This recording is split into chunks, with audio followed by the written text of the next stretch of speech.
Hello, मैं हूँ doctor Saumya Sinha, fertility specialist and advance gynae laparoscopic surgeon from Bela NSS Ashok Nagar Ranchi. आज की वीडियो से हम जानेंगे कि अगर पीरियड नहीं आ रहे हैं तो क्या करें। इसमें दो ग्रुप ऑफ पेशेंट्स होते हैं, एक जिनको पहले नियमित रूप से पीरियड आता था और अब नहीं आ रहा, और दूसरे हैं जिनको कभी पीरियड आया ही नहीं, उम्र के अब 14 साल हो गए, 15 साल हो गए, 16वां चल रहा है पर पीरियड आने का कुछ भी खबर नहीं हो रहा है। तो इन दोनों का ट्रीटमेंट जो है वो बिल्कुल अलग होता है। जो पहला कैटेगरी है जिसमें नियमित रूप से आते थे और अब नहीं आ रहे हैं, वो थोड़ा आसान है डील करना।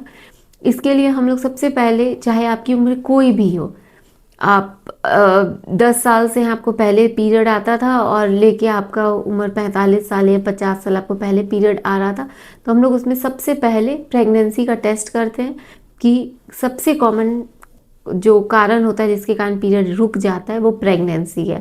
चाहे अनमैरिड हो नहीं हो कोई फ़र्क नहीं पड़ता, आपको ये टेस्ट कराना ही कराना है। अगर प्रेगनेंसी आपकी डिटेक्ट हुई तो फिर सारा मामला तो प्रेगनेंसी के हिसाब से चलेगा। पर अगर आपका प्रेगनेंसी किट में टेस्ट नेगेटिव आया तो ये थोड़ा ट्रिकी सिचुएशन हो जाता है कि भाई अब पीरियड नहीं आ रहे हैं तो क्या वजह है। इसका मेनली जो रीज़न होता है वो ज़्यादातर हार्मोनल ही देखा गया है।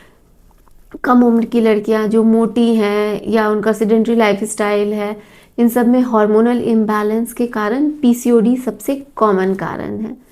उसके बाद जो लड़कियां एकदम पतली दुबली हैं, खाना ही नहीं खाती, उनका शरीर भी नहीं बनता, ऐसी लड़कियों को देखा गया है कि बहुत ज़्यादा एक्सरसाइज करने से या फिर माल न्यूट्रिशन के कारण या फिर टीबी के कारण, झिल्ली डैमेज होने के कारण इनको पीरियड नहीं आता।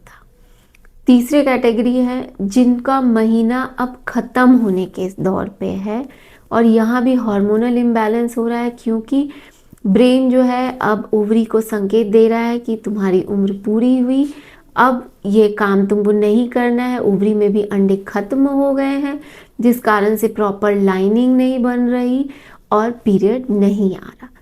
तो अपने डॉक्टर से मिलें, वो डिपेंडिंग ऑन कि आपका क्या प्रॉब्लम है वो डिटेक्ट करेंगे और आपके पीरियड ना आने का कारण बता के उसका उस तरह से ट्रीटमेंट किया जाता है। और जैसा कि मैंने बताया था, दूसरे कैटेगरी जिसमें आपको कभी पीरियड आया ही नहीं और उम्र के अब 16 साल हो गए, 17 साल हो गए, अब पीरियड नहीं आ रहा है अभी, तो ये एक जटिल समस्या हो जाती है। कहीं आपका बचपन से बनावट ही तो ऐसा नहीं कि आपके जो रिप्रोडक्टिव ऑर्गन है, मतलब ओवरी, यूट्रस, ये भगवान ने बनाया ही नहीं, या कोई जेनेटिक इशू है। तो इसको बहुत ही डिटेल से किसी स्पेशलिस्ट के पास ही जाके इसका समाधान मिल सकता है। तो अपने डॉक्टर का चुनाव सावधानी से करें। धन्यवाद।